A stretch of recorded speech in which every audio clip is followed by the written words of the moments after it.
Dragi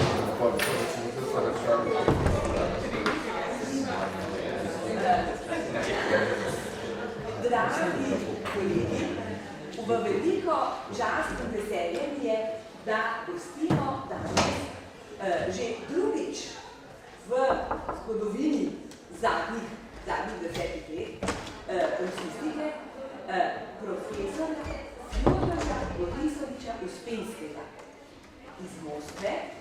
On dela na Inštitutu za slavistiko v Moskvi, pri Ruski akademiji znanosti, pa tudi na Višji ekonomski šoli, ki je zdaj ena univerza, ki je nekako v vzponu v ruskem visokošolskem svetu. Profesor Uspenski je študiral na Moskovski univerzi germansko filologijo. Izpopolnjeval se je v Islandiji in v Nemčiji. Po diplomski študiji je končal na Inštitutu za slavistiko pri Ruski akademiji znanosti in leta 2000 postal kandidat filoloških znanosti z disertacijo Slovansko-skandinavski kontakti v času pokrisljanjevanja na podlagi jezikovnega gradiva. 2005 pa je postal doktor filoloških znanosti. Veste, da v Rusiji imajo 2 stopnji, najprej kandidata, potem pa doktorja. Tako da njihov doktor je prav višje, če smo čist odkriti, je tako visoko, da nismo imamo ustreznega naziva. Skratka, je postal doktor filoloških znanosti z disertacijo Dinastično ime v Skandinaviji in v stari Rusiji. Je vodja Centra za slovansko-germanske stike pri Inštitutu za slavistiko in je tudi namestnik direktorja tega inštituta.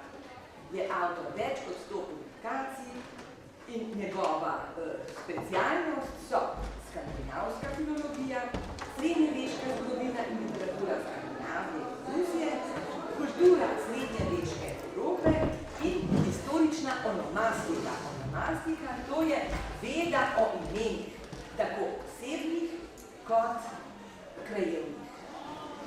In danes nam bo tudi predstavil nekaj iz tega področja.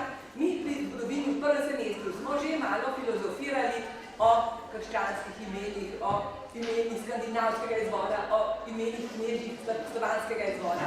Ampak zdaj nam bo potem govoril res strokovnjak. Спасибо большое. Спасибо. Спасибо за приглашение выступить перед вами. Я буду говорить о довольно странном явлении, довольно типичном для всего средневекового мира и Европы.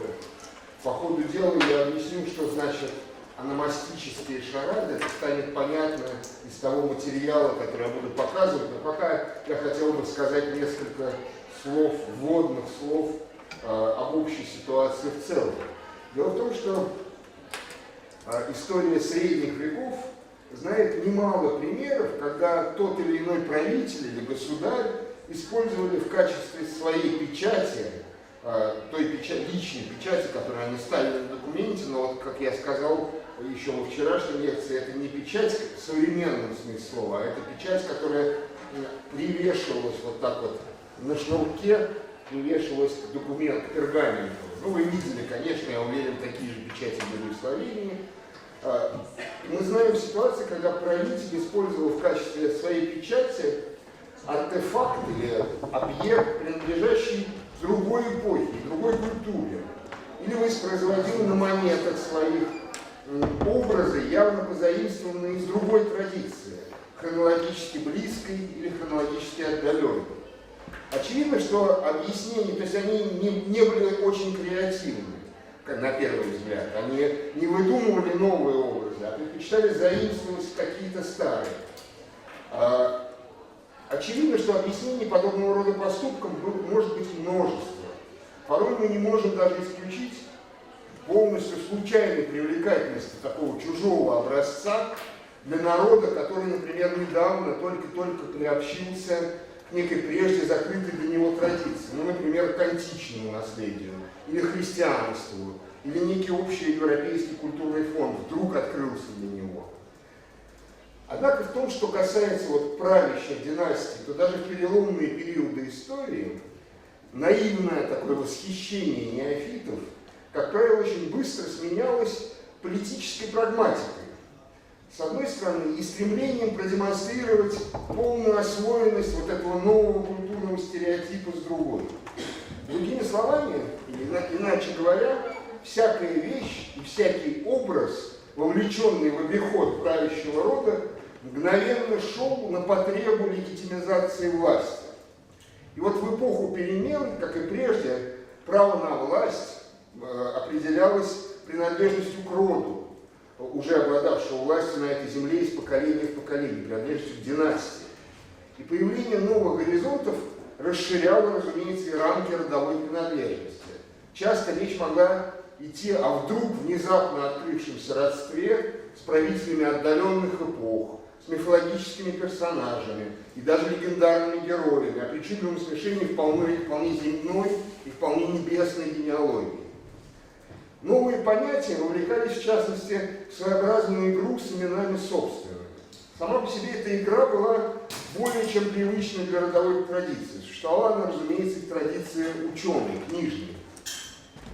Не исключено, что многие из типов средневековой метафорики и эмблематики рождались именно при таком столкновении различных начал в рефлексии, в размышлениях над именами собственными. И выявление строгих правил игры, поиски четких закономерностей, а тем более закономерностей типологических, здесь, на мой взгляд, далеко не всегда оправдано. Каждая культура в эпоху Средневековья представлена множеством разных моделей, так сказать, анализа и синтеза имен собственных. И вот я ограничусь на первых порах рассмотрением только немногих, нескольких случаев, взятых из разных традиций. Я нарочно взял не одну только русскую традицию, мы будем говорить о Руси, но начнем не с Руси. И попытаемся проследить некоторые оттенки сходства и различия между ними. Но я начну с примера, где то, сейчас я его открою, я начну с примера, где то, что вроде нормально видно, да? То, что я обозначил как аномастическую шараду или аномастический ребус, обладает довольно очевидной и ясной разгадкой. Один из королевских домов Восточной Англии в VIII веке использовал на своих монетах очень широко известный сюжет, позаимствованный ими от римлян. На реверсе, реверс это одна из сторон монеты, вот есть орел и решка по-русски, вот на реверсе этих английских денег в подражании римским монетам изображалась волчица, выкармливающая близнецов Ромула и Рема. Разумеется, использование такого рода римской символики в бывшей провинции Римской империи само по себе, казалось бы, не должно вызывать удивления. Вот, например, римская монета с тем же сюжетом, это монета Адриана Августа с изображением волчицы. Примечательно, впрочем, что такое изображение появляется сравнительно поздно, потому что Британия вообще была давно Римской империей, а в VIII веке это было вроде бы не так актуально. И присутствует на монетах одной единственной совершенно определенной династии восточных англов. Решающим же обстоятельством в нашей перспективе оказывается тот генеалогический ряд, который выстраивали для себя правители, чеканившие вот эту монету. Согласно английскому историку Беде Достопочтенному, они вели свой род от короля Вуффы и именовались Вуффинги или Вулфинги, то есть волчата, волчича, потомки некоего волка, или волчонка, если говорить правильно, потому что это уменьшительный суффикс. Волчья семантика присутствует в этой династии не только в имени полулегендарного основателя, но и в составе имен его потомков. Так, Алдвулф звали того из членов этого рода, кто правил Восточной Англии практически во времена Беда Достопочтенного. В перспективе историка Беды история этого рода распадалась как бы на две части. Алдвулф был, безусловно, христианин, тогда как его двоюродный дед Редвальд, приходивший в свою очередь внуком основателя династии Вуффы, изображен как классическая фигура переходного периода. Он, по словам Беды, цитирую, служил Христу и тем богам, которым поклонялся прежде. В одном храме у него был алтарь для христианских обрядов, и другой алтарь поменьше, на котором приносил жертвы демону. Итак, вот, ну, кажется, мы получили ответ на вопрос о том, почему монеты с изображением волчицы, питающей Ромула и Рема, появились именно в Восточной Англии. В Уфинге ее правители зашифровывали таким образом свое родовое прозвание и отчасти имена своих предков. Однако такая вот разгадка шарада оказывалась, по-видимому, хотя и верной, но все же не совсем полной. В церковной истории Беда Достопочтенного, излагая генеалогию этого рода, он заходит не слишком далеко, вглубь веков, и хотя родоначальник правителей восточных англов в наших глазах предстает персонажем почти легендарным, от времен самого Беда он вообще-то отделен не более чем 5 поколениями. Позднее же, к концу 8 столетия, а это монета 8 века, представители этой династии пожелали, как это часто случается, продлить свою нисходящую родословную, и среди их родоначальников оказался никто иной, как Гай Юлий Цезарь. В этой родословной Цезарь упомянут как сын Водена, то есть Один. Значит, сначала он был бог Один, он родил Гая Юлия Цезаря, а дальше пошли английские короли.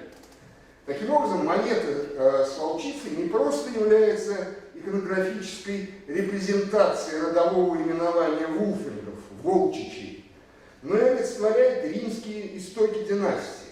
Именно совокупность двух этих генеалогических мотивов может объяснить довольно позднее воскрешение античных нумизматических образов. Ну и, конечно, то, что именно из этих образов, какие именно из этих образов выбирались для монеты восточных англов. Не менее любопытно может быть, что за этим хитросплетением ономастики и генеалогии в, собственно, германском и в античном мире стояла очень обширная традиция. Зоофорные имена, то есть имена, включающие в себя то или иное обозначение зверя, особенно легко связывались с соответствующими изображениями, помещаемыми, к примеру, на мемориальных рунических камнях Скандинавии. Что же касается римского наследия, то здесь можно упомянуть хотя бы историю, связанную с появлением слона на динариях самого Гая Юлия Цезаря. Изображение слона на аверсе монеты, вот это вот, трактовалось еще в античности как отсылка к родовому преданию, согласно которому один из каких-то предков Цезаря во время Второй Пунической войны убил слона и заслужил свое прозвище, поскольку будто бы в пунийском языке слово «Цезарь» означает «слон». Все это выдумка, от пунийского языка ничего не осталось, слово «Цезарь» там не означает «слон», но нам важно именно существование такой легенды, объясняющей, как на монете Гая Юлия Цезаря возникло изображение слона. Таким образом, в самых разных традициях имена собственно оказывались едва ли не первыми объектами лингвистической рефлексии, еще когда не было лингвистики, еще нет науки никакой, но есть чувство слова и есть внимание к собственному имени. Впоследствии, позже гораздо, из этой рефлексии над именами вырастала своеобразная протогеральдика, или, по крайней мере, одно из ее направлений, позволяющее связать имя и образ. Тут нужно оговориться, что абсолютная этимологическая точность, как и историческая достоверность того или иного предания, играли здесь довольно скромную роль. Рассказ мог домысливаться, додумываться задним числом. Родство слов могло мотивироваться только созвучием, да и то это созвучие часто было очень приблизительным. Как кажется, приблизительность сходства или экзотичность, чужеродность, а то и вымышленность языка источника, как с этим пунийским слоном, могли даже прибавлять дополнительную ценность всему построению в целом. Именно эта приблизительность и неточность в сущности давала пищу для всякого рода народных этимологий, для ономастической шифровки. Я подчеркну, что вот тот материал, который интересует нас сегодня, вот эти ономастические загадки, вовсе не обязательно требовали каких-то специальных эзотерических знаний и умений. Хотя иногда, несомненно, случалось и такое. Все же скорее они принадлежали к области публичного, нежели потаенного или сакрального, и хотя их отгадка требовала некоторой осведомленности и определенного усилия от аудитории, существовали целые социумы, которым эти загадки были вполне доступны. Кроме того, коль скоро мы говорим о зверях, нужно сделать еще одну оговорку. Разумеется, когда мы говорим о родовой эмблематике и родовых именованиях, включающих в себя названия животных, очень сразу хочется все это объединить тотемическими культами, тотемами и сказать, что, скажем, вот в VIII веке династия восточных англов молилась богам в виде волка и так далее и тому подобное. Я думаю, что это не так. В основе этого, может быть, лежат какие-то, в основе, скажем, имен зооформов, может быть, лежат какие-то тотемические культы, но, конечно, к VIII веку, когда эта династия только-только приняла христианство, все-таки уже тотемизм и древние магические верования, конечно, отошли на задний план. Но нам важен именно культурный механизм, некоторая модель, по которой может происходить такое зашифровывание. Вот перейдем к следующему примеру, который тоже связан с Англией, но не только. В начале XI столетия при англосаксонском короле Этельреде Нерешительном в такой деревеньке, я бы сказал, Энхем, это рядом с городом Андувер. Андувер был королевской резиденцией. Произошел собор, на котором высшие церковные иерархи и король приняли целый ряд очень важных для страны законов. Этот собор был приурочен к празднику Пятидесятницы, который празднуется 16 мая, то есть ко дню сошествия Святого Духа на учеников Христа. И как рассказывается в источниках, по примеру древних апостолов, заговоривших, вы помните, с людьми, что рассказывается в Священном Писании, что когда Святой Дух сошел на апостолов, они стали говорить на разных незнакомых языках. Обратите внимание, мы опять говорим о лингвистике. И точно так же, как апостолы в евангельское время, значит, англичане в XI веке, празднуя Пятидесятницу, церковные иерархи стали обращаться с широкой проповедью к своей пастве, как бы подражая апостолам, рассказывая на разных языках о великих деяниях Божьих. И собралась большая толпа народа, и, значит, вот епископы и архиепископы долго и много читали проповеди пастыря.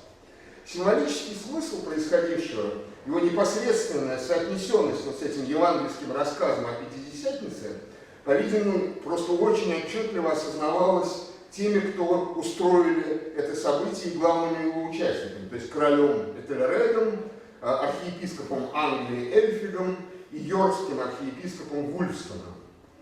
И по случаю этого события, поскольку это было очень важное событие, в Англии была выпущена и введена в оборот новая монета, которая раньше в Англии не существовала. На ней изображался Агнус Дей. Вот, я не знаю, конечно, не очень хорошо. Вот, видите, Агнус Дей, да? А сейчас я скажу о другой стороне. На другой стороне этой монеты, значит, на одной Агнус Дей, а на другой изображался голубь. Божье ягне Агнус Дей. Да.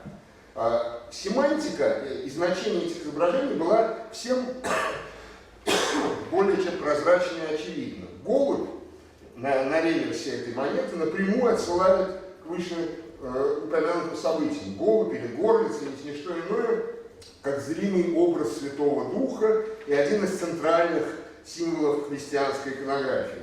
Святой Дух же, как известно, является, так сказать, главным действующим лицом Пятидесятницы. Именно он спускается на апостолов, и вы часто можете видеть на фресках, он изображается как в виде голубя.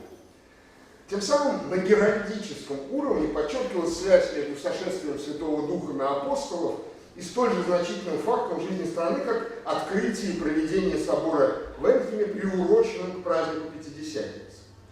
Конечно, не менее универсален и другой христианский образ, представленный на аверсе монеты – агнец или ягненок с крестом и Евангелием, традиционно символизирующий Христа.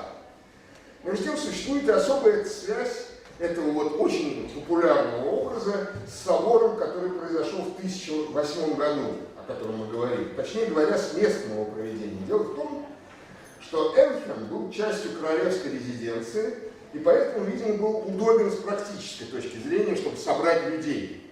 Но при этом само название деревни Энхам, я его запишу на доске,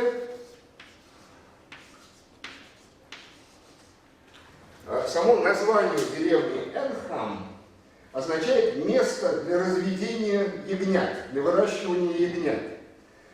И значение этого слова было, по-видимому, совершенно прозрачно для участников собора и их пасторов.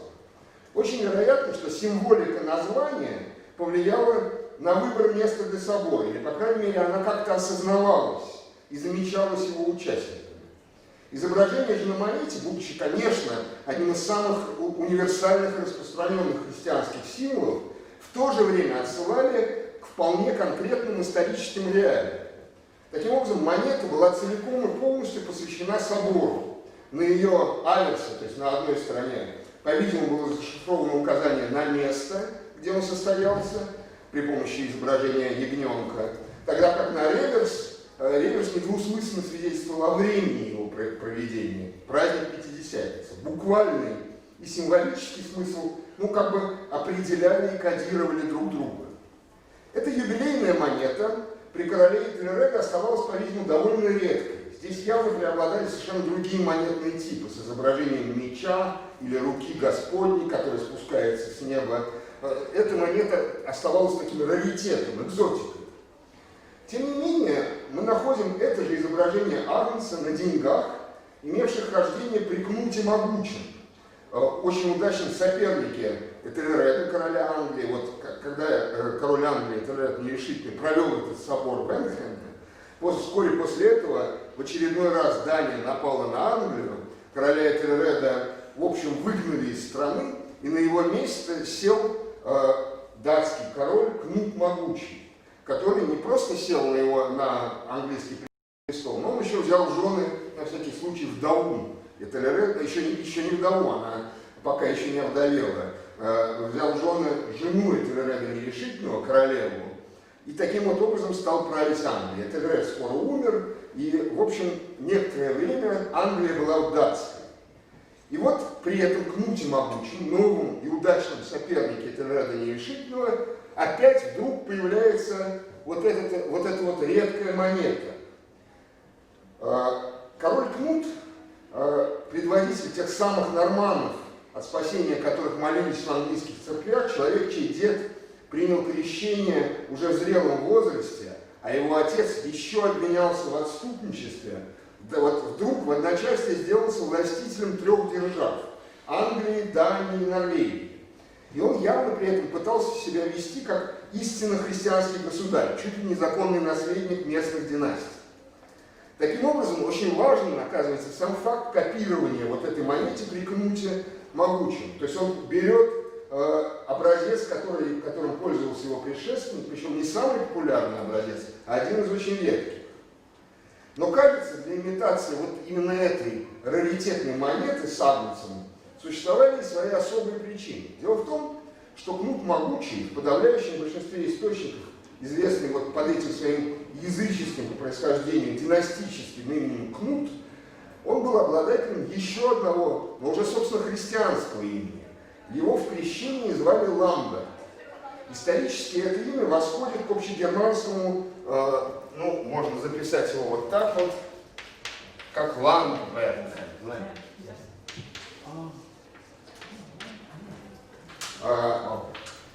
Но с элементом ланд, земля.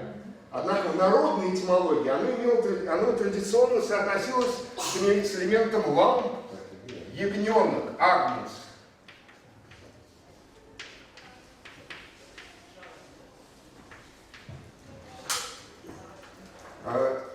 Изображение агнца, ламп в скандинавских языках, по-видимому, логографически передавало значимый элемент крестильного имени короля.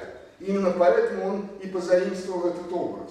Мы можем предположить, что Кнут соотносит универсальные христианские образы с собственной личностью, наполняет традиционные изображения индивидуальным смыслом, не разрушая символической природы. Он, конечно, понимал, что это символ Христа, но он использует именно этот символ Христа, потому что он соотносится с его именем Ламберт, полученным в крещении.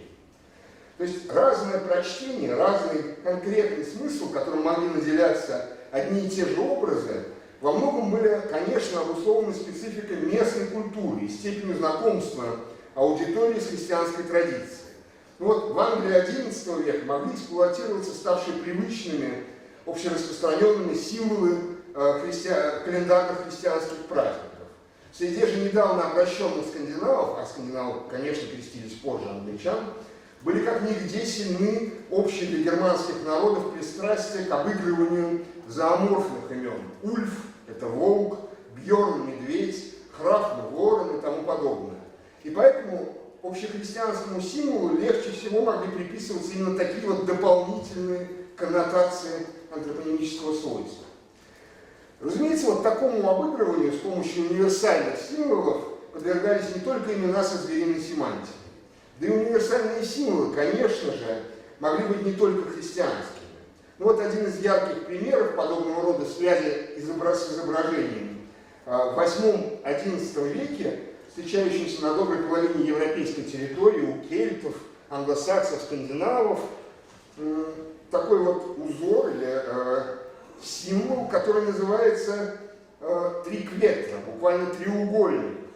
И он представляет собой своеобразный узел из трех переплетающихся эллипсисов или треугольников. Но я не буду подробно на нем останавливаться, скажу только, что такое изображение очень по-разному интерпретируется. Некоторые считают, что это символ Святой Троицы, если это на христианской иконографии. Другие считают, что это что-то из скандинавской мифологии. Нам пока важно отметить, что, или некоторые даже говорили, что это Гордиев узел. Я не знаю, насколько это понятно, что это знак Гордиева узла. Но нам пока очень важно упомянуть, что Кнут Ламберт Могучий помещает вот этот вот символ на своих монетах. Вот его монеты, вот эти вот. И делает он это потому, что, я не исключаю, что делает это он потому, что по-скандинавски, по-датски его другое имя Кнут означает не что иное, как узел. И для него это изображение – это знак узла. А поскольку это династическое имя Кнут было очень популярным в датской династии, то он, видимо, таким вот образом зашифровал свое собственное имя, которое он получил до крещения. Об этом даже есть некоторый небольшой рассказ, на который... Да, пожалуйста. То есть, если наши предположения верны, то Кнут Ламберт Могучий довольно хитроумным образом связал с одним из монетных типов свое христианское имя, а с другим языческое родовое.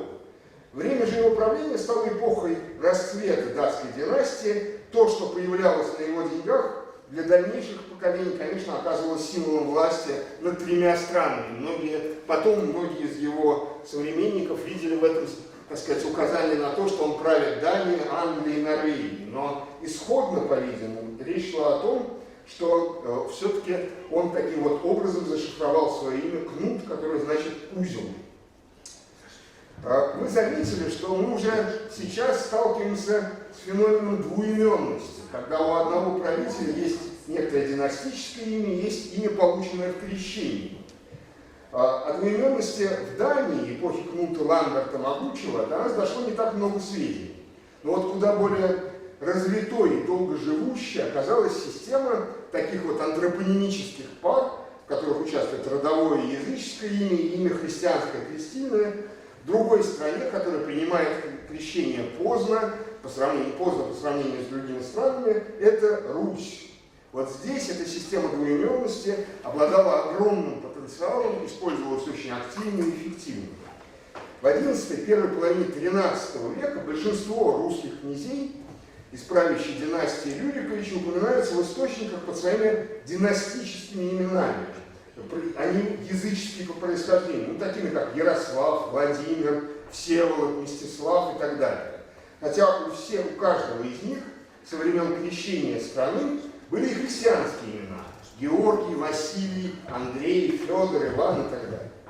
При этом у христианских имен, равно как и у изображений святых и знаменитых русским князьям, были свои репрезентативные функции, напрямую связанные с манифестацией власти, с тем, как они декларировали свою власть. Так мы, например, можем с достаточной уверенностью заключить, что небесным патроном такого знаменитого князя Киевского, то есть одного из главных русских князей, по имени Святополк Изяславич, был архангел Михаил. С фигурой святополка Михаила, кстати, связано, вероятно, одно из первых упоминаний в летописных источниках празднования именин. Оказывается, это довольно древний обычай православный. Там дело незадолго до собора, есть такой церковный праздник, собор архистратига Михаила, это 8 ноября. И вот святополк приглашал остаться на свои именины князя Василия Теребовльского. Об этом рассказывается в летописной повести об ослеплении князя Василия Теребовльского. Причем, почему он его приглашал остаться на именины? Они вообще его хотели поймать и ослепить, выколоть ему глаза. Лучшего дня, чем собственные именины, он для этого не нашел. Это действительно хороший повод, потому что на именины киевского князя съезжается масса людей, масса князей, дальних и близких родственников. Вот должен приехать этот Василько Теребовльский. Именины это сейчас у нас один день, а на самом деле тогда княжеские именины праздновались как минимум 2 дня, потому что сначала был именинный завтрак, то есть это пир утром, потом был именинный обед, это пир днем, и потом был именинный ужин, когда пиршествовали вечером, и потом опять на следующий день именинный завтрак. И вот этот князь Святополк задумал недоброе против Василия Теребовльского и приглашает его остаться на свои именины. И речь идет именно об архангеле о дне архангела Михаила, потому что в крещении он носил имя Михаил.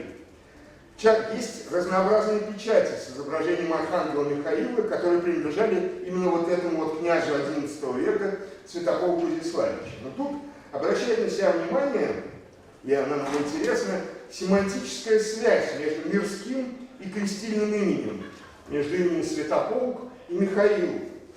Едва ли можно считать случайным, что то обстоятельство, что имя предводителя небесного воинства, так сказать, святого полка, архистратига Михаила, было дано именно княжичу с исконным двусоставным именем Святополк. То есть, как бы языческое имя в данном случае переводится на язык христианской символики и иконографики.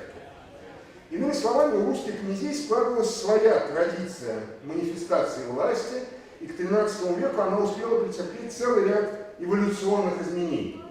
Ну, в XII столетии я коснусь только одной истории, связанной с XII веком. В XII столетии сформировался устойчивый тип княжеской печати. Значит, устойчивость заключалась вот в чем. Когда на лицевой стороне изображался святой покровитель самого владельца печати, тот, кому печать принадлежит, а на обратной стороне изображался небесный покровитель, святой его отца. Печать таким образом становилась материальным воплощением христианского имени и отчества князя.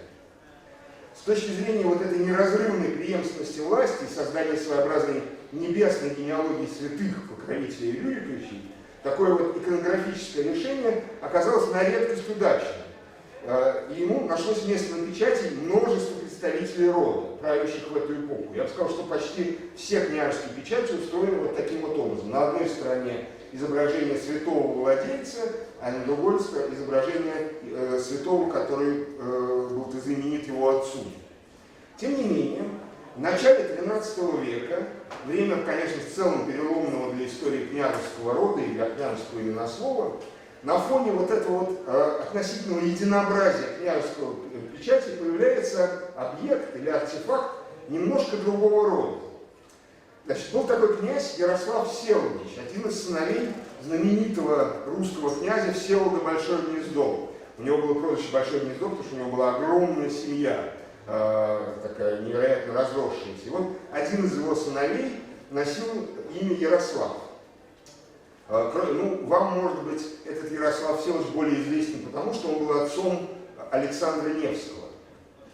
Так вот, этот Ярослав Всеволодович на одной стороне своей печати вполне традиционным образом поместил изображение своего патрона, святого Федора, вот он, потому что он в крещении был Федором, а на другой стороне, вот где мы ожидали бы патронального святого его отца, а Всеволода Большое Гнездо звали в крещении Дмитрием.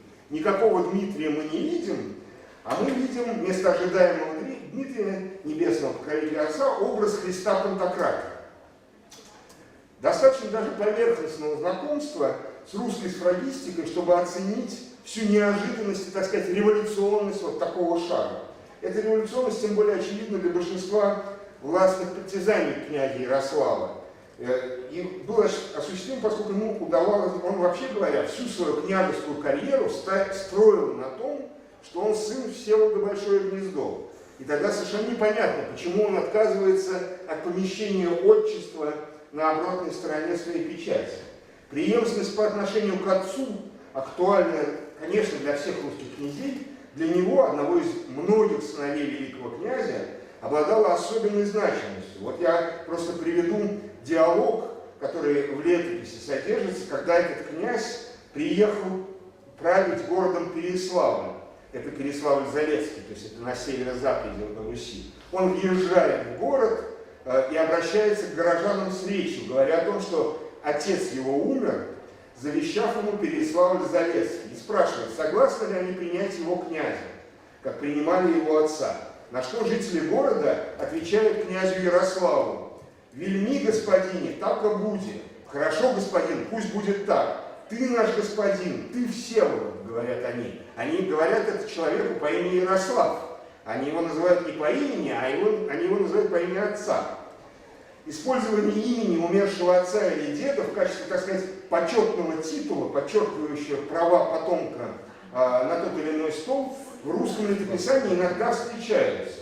Но вот похожий ответ горожан такой вот ответ горожан вполне вписывается в некую традицию взаимоотношений подданных с князьями. Ну вот, например, в Ипатьевской летописи хвалебная речь, обращенная к другому князю, въезжающему в город князю Изяславу Мстиславичу, начинается словами: его все вышли, все горожане на улицу, его торжественно встречают, когда он победоносно въезжает в город, его зовут Изяслав Мстиславич.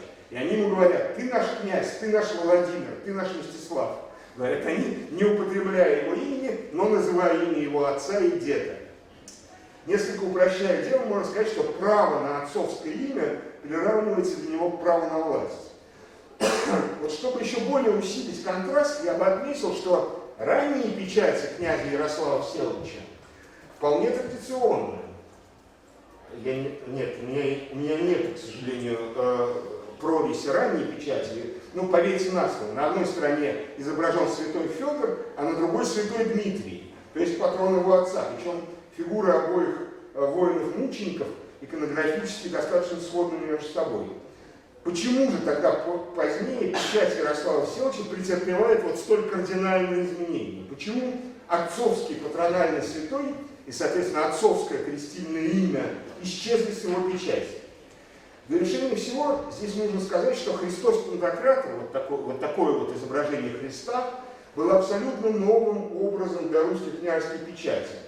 Иными словами, он не использовался и до того времени, когда господствующим стал тип печати с изображением двух святых.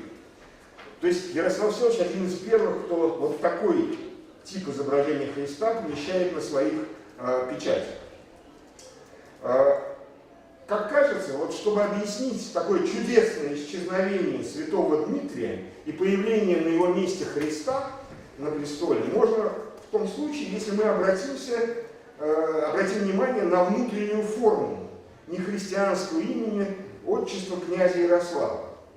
Он Ярослав Всеволодович, соположив имя Всеволод и эпитет греческий Пантократор, Вседержитель, мы убедимся, что апелляция к отцовским властным претензиям никуда не исчезла с печати сына.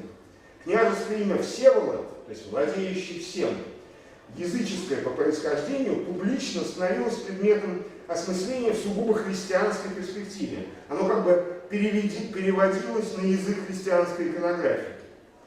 Прежде изображение отцовского патронального святого опосредованно, но вполне наглядно отсылало к христианскому имени отца. Теперь же образ Христа Вседержителя, как еще его называют, ассоциировалось с отцовским родовым династическим именем. Таким образом, вот это вот сфрагистическое решение князя Ярослава Всеволодовича оказалось, с одной стороны, исключительно новаторским и революционным, а с другой стороны, оно вполне традиционным, что очень укладывается в контекст той переломной эпохи, о которой мы с вами говорим, когда правящему дому Рюриковичей, успевшему обрасти собственными укладом, собственными традициями и привычками в почитании святых, приходилось искать новые приемы репрезентации власти.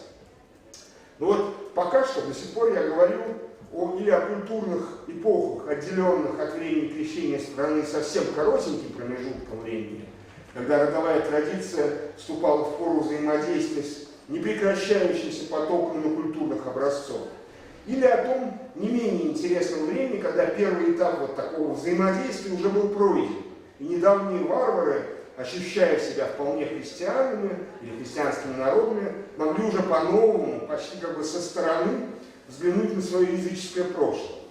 Последствия этого нового витка осмысления собственного места в мире зачастую оказывались для правящих родов не только весьма значимыми, но и, так сказать, весьма пролонгированными. Сейчас попробую показать, что я имею в виду. Если мы теперь вернемся к только что обсуждавшемуся с нами рубежу XII и XIII столетия на Руси, это времена своеобразного антропогенического переворота в династическом обиходе, то нельзя не упомянуть одну из любопытных загадок того времени. Откуда и почему у Рюриковичей появилось прежде совершенно неупотребительное в их роду имя Александр. Вот странным образом Рюриковичи использовали целый ряд христианских имен, и среди них не было имени Александр, как бы они о нем забыли. И одним из первых обладателей этого имени был сын вот этого Ярослава Всеволодовича, Александр Ярославич Невский. Тем же именем, примерно в ту же эпоху, был назван его отдаленный родич, сын князя Всеволода Мстиславича. То есть мы видим, что как раз в эту эпоху постепенно появляется имя Александра у князей и начинает распространяться. Ну, разумеется, имя Александр присутствовало в церковном календаре, в святце. Однако мы не располагаем никакими сведениями о том, в честь которого из нескольких небесных обладателей имени Александра были крещены Рюриковичи. Там есть Александр Мученик, был епископ Александр, мы не знаем. Вместе с тем возникает подозрение, что неожиданная популярность имени Александр была связана с новым всплеском интереса к византийской литературной традиции вообще и особым вниманием к сюжетному и образному ряду, связанному с повествованием об Александре Великом, Александре Македонском. Наличие такого интереса в семье Всеволода Большое Гнездо и его ближайших потомков не вызывает сомнений, но я просто напомню вам, что на стенах соборов во Владимире, который строил Всеволод Большое Гнездо, были изображены сцены из жизни Александра Македонского. В частности, когда его знаменитое вознесение на небеса, вы, может быть, знаете этот сюжет, когда Александр Македонский изображается с двумя грифами, которых он держит вот так в руках. Гриф — это птицы, огромные птицы. И еще у него на руке висит по корзинке с сырым мясом. Потому что идея была такая, что первое летательное устройство было устроено так. Грифам устраивалась голодовка, потом в корзину клали сырое мясо, они начинали тянуться к мясу и махать крыльями, и вот так вот человек поднимался в небо при помощи такого остроумного механизма. В частности, так сделал Александр Македонский, и это изобразил Всеволод Большое Гнездо на стенах церкви во Владимире. Таким образом, гипотеза о том, что при выборе имени для внуков Всеволода Дмитрия Большое Гнездо как-то ориентировались на фигуру великого завоевателя, представляется довольно небезосновательной. При этом, конечно, сразу же надо сказать, что крестить его могли только во имя кого-то из святых Александров из церковного календаря, а не в честь македонского царя непосредственно. Я напомню, что Александр Македонский, великий завоеватель, как святой почитается только в Эфиопской церкви, где помимо Александра Македонского почитается еще Понтий Пилат, потому что он умыл руки в крови Христа, и вот за это уже стал святым. И много других экзотических персонажей. Ни на Западе у католиков, ни на Востоке у православного христианского мира, конечно, Александр Македонский как святой никогда не почитался, только вот Эфиопия. Но довольно трудно говорить о контактах Руси и Эфиопии в XIII веке. Может быть, они и были, но мы о них ничего не знаем. Поэтому все-таки каждый новый князь, который получал имя Александр, его крестили в честь какого-то святого, ну, например, Александра Мученика, взятого из церковного календаря, но имели в виду под этим Александра Македонского. Хотели, чтобы он был, так сказать, похож на Александра Македонского. И неожиданное подтверждение этому мы обнаружим в куда более позднюю эпоху, во времена великого тверского князя Бориса Александровича Тверского, жившего в середине 15 столетия. Это уже другая действительно эпоха, но, может быть, пару слов стоит сказать о том, что в XIV-XV веке Русь отличается чрезвычайным обилием совершенно загадочных нумизматических образов. То есть тех образов, которые помещаются на монетах русских князей. Это отдельная, очень интересная наука, выяснять, откуда эти образы пришли.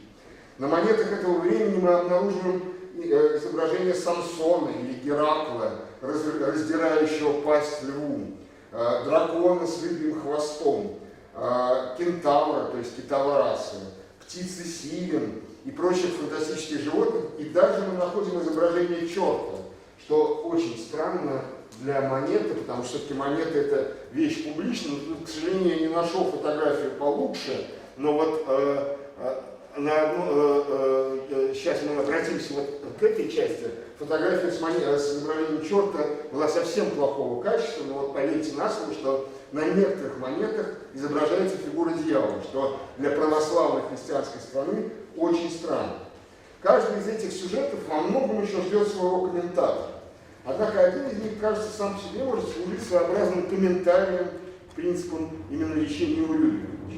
Итак, тверской князь Борис Александрович, отдаленный потомок Всеволода Большое Гнездо и Ярослава Всеволодовича, пытался, по-видимому, создать и воплотить в жизнь некую собственную культурно-политическую программу. Он поместил на своих монетах вот ту самую знаменитую сцену полета Александра Македонского, о которой мы рассказываем. Я не уверен, что вы сможете различить, как она здесь изображена, но там изображена фигурка человека с двумя птицами из корзины. Ту самую, которая фигурирует и на барельефах Владимирских соборов. Разумеется, в этом можно усмотреть, прежде всего, демонстрацию непосредственной преемственности по отношению к великим князьям Владимирским, связь с которой, конечно, была важна для всякого Рюриковича, претендовавшего на высшую власть. Такой взгляд оправдан, но не менее значимым в цепи вот этой родовой преемственности оказывалось и имя изображенного на монете героя Александра, поскольку именно так звали отца Бориса Тверского и целый ряд его славных и могущественных предков. Конечно, в эпоху Бориса Александровича далеко не все изображения на монетах носили патрональный характер. Это вообще большая редкость, что имя отца зашифровывается на монете. Черт, к примеру, едва ли признавался покровителем кого-либо из Рюриковича, в это трудно поверить. Но мы знаем случаи, когда на княжеских деньгах изображался, например, Иоанн Предтеча или святые Борис и Глеб. В частности, вот изображения святого Бориса и Глеба были изображались в виде фигур двух воинов на монетах на некотором монетном типе самого Бориса Александровича Тверского. То есть свое имя он тоже отражал на монете. Он изображал тезку патрона. И все же вот эту монету Бориса Александровича Тверского, кодирующую его отчество, которое, кстати, присутствует там и в монетной легенде, в монетном тексте, едва ли можно назвать патрональной в полном смысле этого слова. Его отец не был и не мог быть крещен в честь Александра Македонского. Но вот это появление изображения на монете в 15 веке многое сообщает нам о тех ассоциациях, которые вызывало имя Александр на всем протяжении его использования в династии русских князей. Давайте попробуем подвести некоторые краткие итоги. Вот мы с вами рассмотрели целый ряд примеров, когда средневековые государи, более-менее освоившись в новой для них культурной ситуации, подхватывают и используют некий образец извне для репрезентации своих властных притязаний. Те примеры, которые вот мы сегодня рассмотрели, отобрали и рассмотрели, связаны с таким использованием чужого материала, когда он отнюдь не утрачивает в руках варваров своего изначального смысла. Скорее, эти смыслы оборачиваются новыми гранями, дополняются и достраиваются. Мы вот всюду рассматривали определенную модель культурной игры, в которой задействуются одни и те же ключевые элементы. Личное имя правителя и вполне материальный предмет, будь то печать или монета, копирующий, повторяющий предшествующий образец. Неудивительно, что в каждой из этих затронутых нами национальных традиций, будь то англосаксонская, скандинавская или древнерусская, эта модель, конечно, реализуется похожим образом в чем-то. Можно ли здесь говорить о некоторых общекультурных универсалиях? Ну, мне кажется, более правомерным будет опереться на некоторое сложное сочетание общего генезиса, с одной стороны, и определенной типологической общности с другой. Действительно, источником вот такого нетривиального использования нумизматических и сфрагистических артефактов всюду является античная и раннехристианская образность. Изначально она с самого начала уже предполагала семиотическую игру и символическую насыщенность, наращивание и прибавление новых смыслов и значений. Связано, конечно, в том числе и репрезентацией власти. Как бы вот те христианские образы, которые используются, и те античные образы, которые используются, они с самого древнего времени были открыты для новых интерпретаций, прибавления смыслов и такого удлинения, что ли. Печать и монетное дело позволяло древней традиции, так сказать, материализоваться и в определенном смысле давало возможность почти мистическим образом преодолевать временные и пространственные границы, разделяющие разные культуры. Вместе с тем, родовой мир эпохи христианизации при всей асинхронности этого процесса у русских и у англосаксов, например, мог в чем-то сходном, почти идентичным образом реагировать на эти новые для него возможности, практически одинаково встречать и эксплуатировать тот поток новых символов, который на него обрушивался. Разумеется, вот эти вот материальные объекты, более чем непосредственно воплощающие богатство, могущество власти, скорее наглядно всего подвергаются вот такому переосмысляющему усвоению. Это то, на что сам государь и его подданные, так сказать, часто и много смотрят, то над чем они много думают. В дальнейшем, вот гораздо более позднюю эпоху уже 15-16 века и позже, конечно, из этих ранних ономастических ребусов, шарат и загадок вырастает целый язык геральдики династической, а потом, вообще говоря, и государственной символики. Однако этот поздний, куда более развитой и лучше зафиксированный язык оказывается более формализованным, менее зависящим от индивидуального решения. И, конечно, в чем-то куда менее гибким, а, соответственно, менее загадочным. Он уже связан не с фигурой личностью правителя, а с фигурой, так сказать, с образом страны вообще.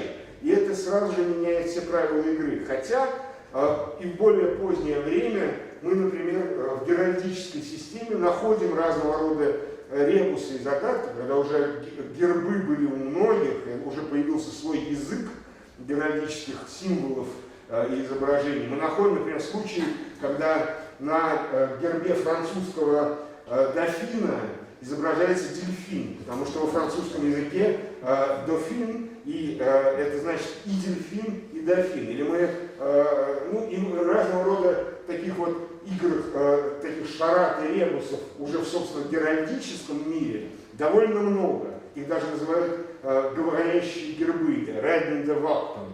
Но сегодня мы с вами говорили все-таки о той эпохе, когда никаких еще гербов не было, были только первые шаги в сторону геральдики, и мы уже видим, как каждый конкретный правитель мог обыгрывать свое личное собственное имя и мог как-то задумываться над тем, как оно устроено. И мне кажется, что для современного исследователя очень важно поймать эту мысль средневекового человека, как он думал о языке. И вот имя для этого довольно благодатный материал. Наверное, на этом сейчас закончу. Я буду очень рад вопросам, которые, может быть, у вас возникли. Спасибо.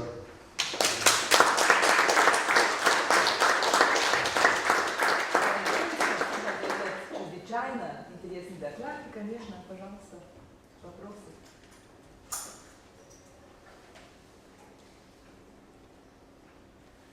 Да, пожалуйста, пожалуйста, я очень рад. Да, очень интересно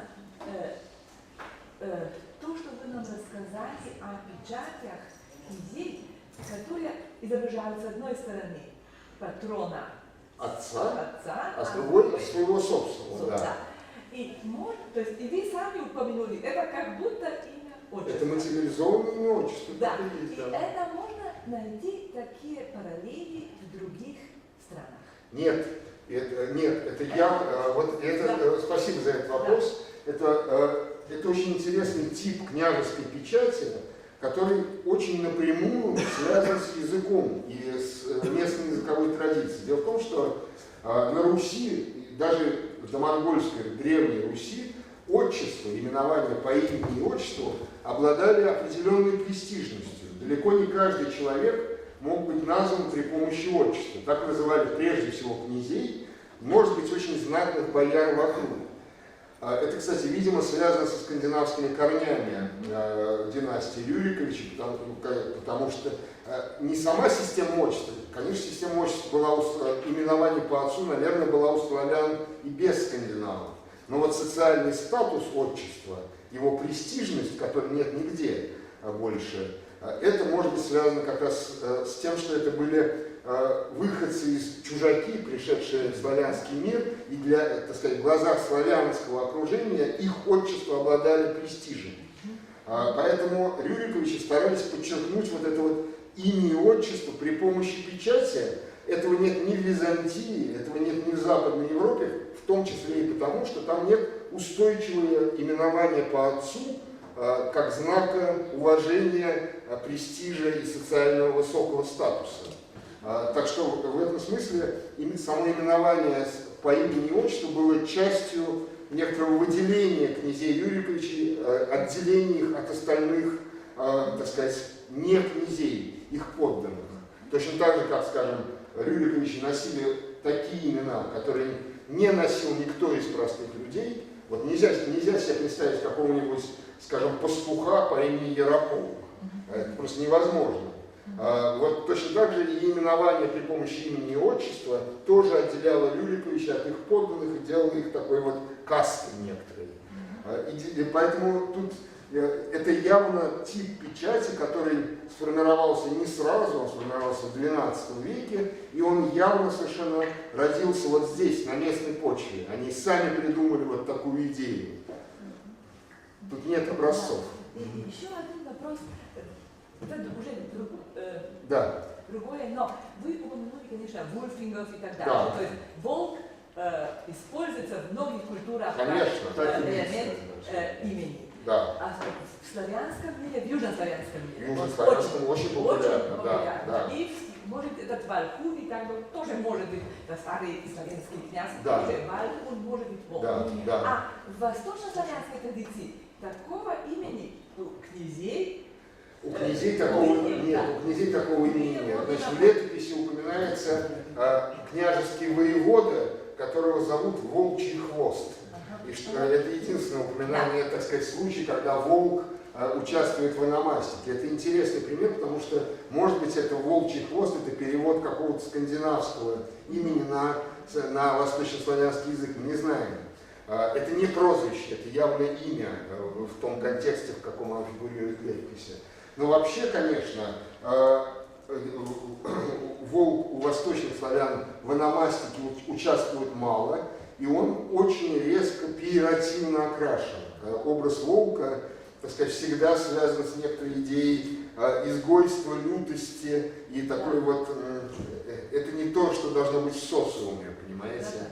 Так что действительно имен, я думаю, что были прозвища волк и такого, но не у князей, да, у простых людей, да. Потому что фамилия Волков потом гораздо... Конечно, нет, конечно. Я думаю, что такое имя, условно, как Волк, могло быть дано не князю в качестве пиеративного, извините, апотропиического имени.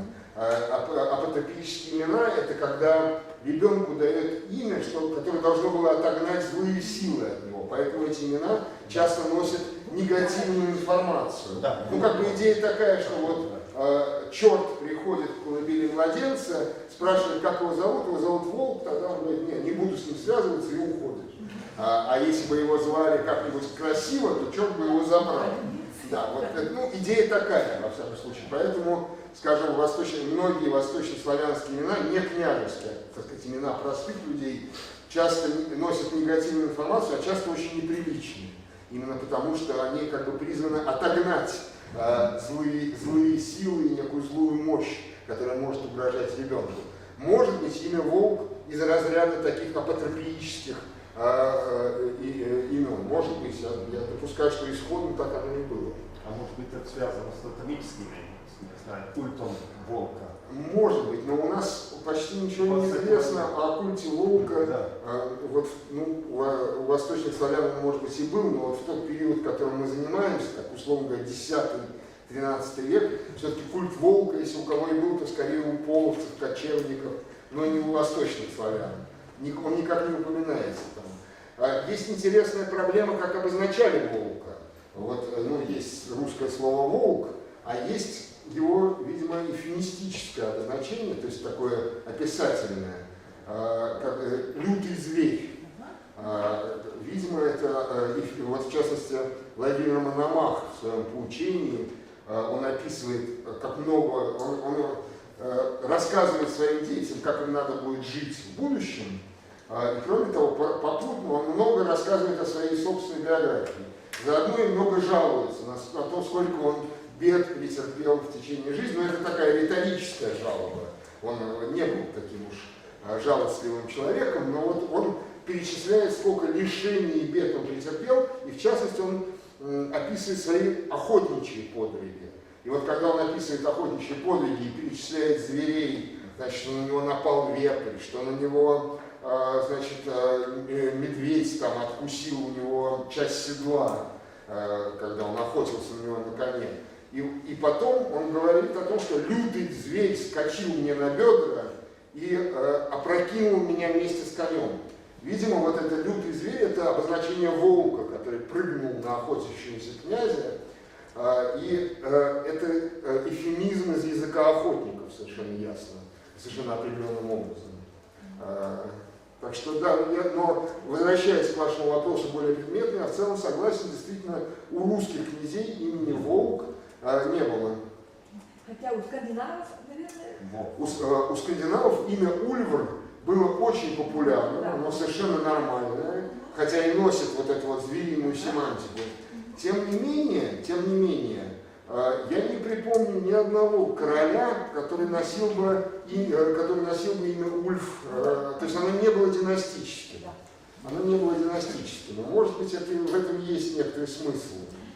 Потому что все-таки связь между именем и характером его носителя была еще очень тесной. И уж как «номен эс омен», как человека звали, таким он в общем и был. Поэтому я не исключаю, что все-таки имя Ульф не давали в династиях скандинавских. Да. Интересно, был такой сербский ученый, который умер после конца Второй мировой войны, он был этнологом, филологом, Веселин Чайканович. И он изучал, как языческие традиции продолжаются в православно-христианской сербской традиции. И он связывал культ волка у южных славян с культом святого Савы. И как вот в народной традиции приписывается очень, да, такое ведь есть, такое отчасти есть и у восточных славян, вот эти много занимаются этнолингвисты школы Никиты Ильича Толстого. Да, и, конечно, про культ волка кое-что известно. Тут очень легко что-то придумать, додумать. Мне хотелось бы опираться на конкретные факты, то есть на конкретные имена. Поэтому вот тот факт, что таких имен нет, он как бы для меня закрывает в некотором смысле идею дальнейшего разыскания, потому что просто тут нужна конкретная зацепка. Но вообще я допускаю, что, конечно, такие вот традиционные древние верования могли как-то встраиваться в христианскую традицию, перевариваться в ней, переосмысляя. Ну, знаменитый пример, когда языческий бог Велес стал отождествляться со святым Власием и так далее и тому подобное. Такое бывает. Вполне. Есть еще вопросы? Можно еще сравнить вот южных славян с этой традицией. Вот у сербов, да, у правителя существовала традиция, что у каждой семьи есть свой один патрон. Значит, не было разных патронов у отца и сына. Да? У сербов, Слава. значит, у сербов все устроено немножко иначе. У них так сказать, сила патронального святого распространяется на весь клан вообще, на целую группу родственников. Тогда как в восточнославянской традиции каждый патрональный святой индивидуален. Мы в этом смысле более типичны и похожи, там, скажем, на Западную Европу. А сербы стоят очень особняком, где есть вот такой, да, где есть клановое, такое племенное, идея племенного покровителя такого. И это тоже может быть реликт каких-то древних верований, наверняка. Но вот на Руси такого не было. На Руси вот такого святого, которые были святые, которые традиционно почитались династии Рюриковичей, но они при этом все-таки это не как слава сербская, то есть они не были такими покровителями определенных кланов. Это просто святые, которые традиционно выбирались из династии Рюриковичей в качестве таких своих патрональных святых. Еще совершенно такое идиотское, но не так же. Да. В 19 веке у Романовых существует два имени. Да. То есть Николай и Александр. Да. И этот Александр тоже связан еще с Александром Невским и так дальше.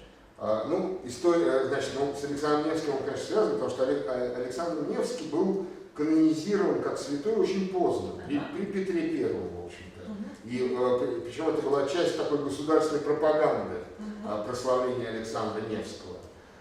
Поэтому, конечно, династия Романовых оглядывалась на Александра Невского, но вот популярность имени Александр в XIX веке, конечно, еще связана с так называемым греческим проектом Екатерины, у нее были свои виды на Константинополь, и поэтому она частью своих потомков и внуков дала греческие имена, как бы предполагающие там Александр, Константин, это все имена. Это три имени. Да, три имени.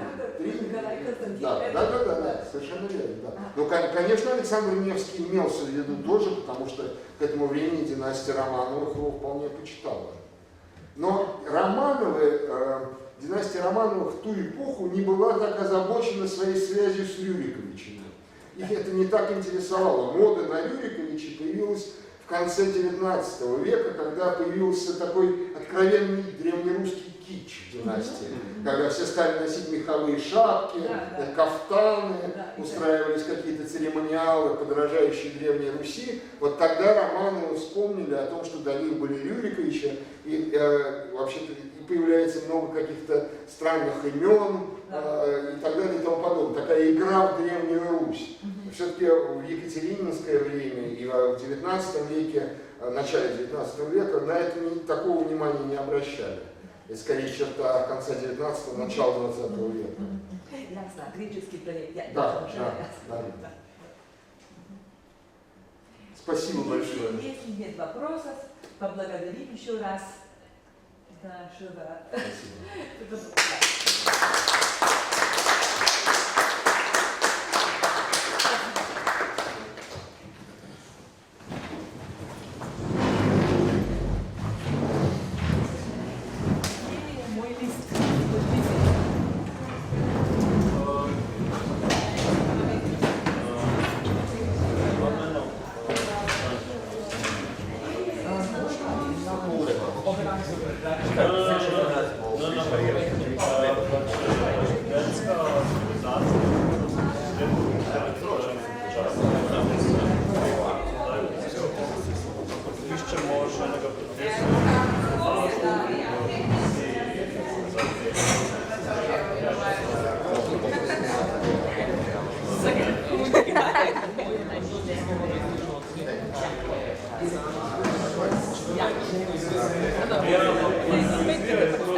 Jaz mislim, da ga bo zdaj, ima teh zdaj boste šli. Zdaj gremo